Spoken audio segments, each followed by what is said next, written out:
имаме соработка со клубови. Иначе на темата на спортот да зборуваме, има зборување, таа е неисцрпна тема, а мило е на секој граѓанин како радушанец да се каже, видите, многу е интересно со тоа борење што го направи господин Чивлиганец.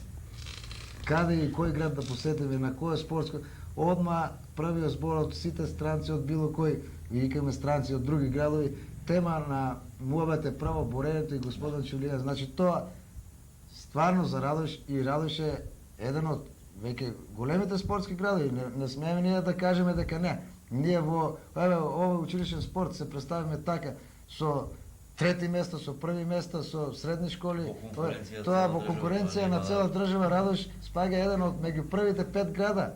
Тоа е за попала во организацијата на Сојузот за училишен спорт. А за спортот да не правиме муабет, бидејќи јасно е од тука, од тој спорт излегуваат и таленти за развој на тај спорт. Па и натаму ќе одиме со полн интензитет за да постигнеме нешто што сме замислили.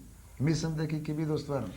Ако ми дозволите само на крајот, јас како председател на Сојузот за училишен спорт сакам да им се заблагодарам на сите колеги кои работат во Сојузот за училишен спорт и на родители кои членуваат таму во Сојузот за училишен спорт.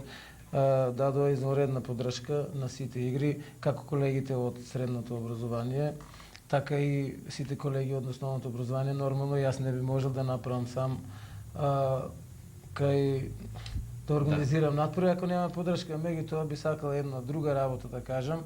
Малце би рекол нешто околу директорите на основните училишта. Тие не е сватија добро целта на Сојузот за училишен спорт.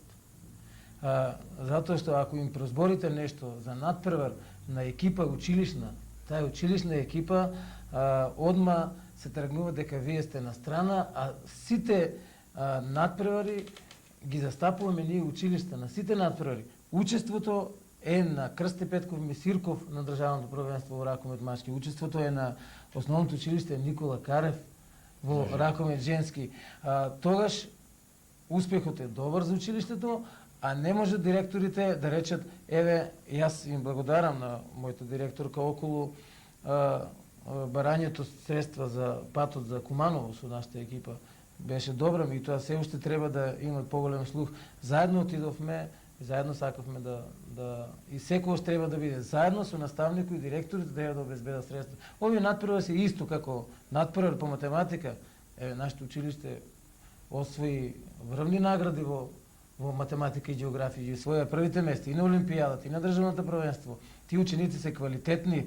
Како што е надпревар по математика, по географија, по историја или било што, или било што, така директорите треба да си го сватат и овие надпревари. Тука е кај нас само што ние целта е нова емисија сепак ќе постигнатме, оние што не слушаа и гледаат. Апсолутно. Може сега слободно да разбира зашто едноставно зборувавме, успесите не се мали. Да. Си благодарам за вашето присуство и посакувам уште поголеми успеси. Се надам дека ТВ каналот Кобра и спортската редакција ќе присутно доколку организирате повторно во нашиот град.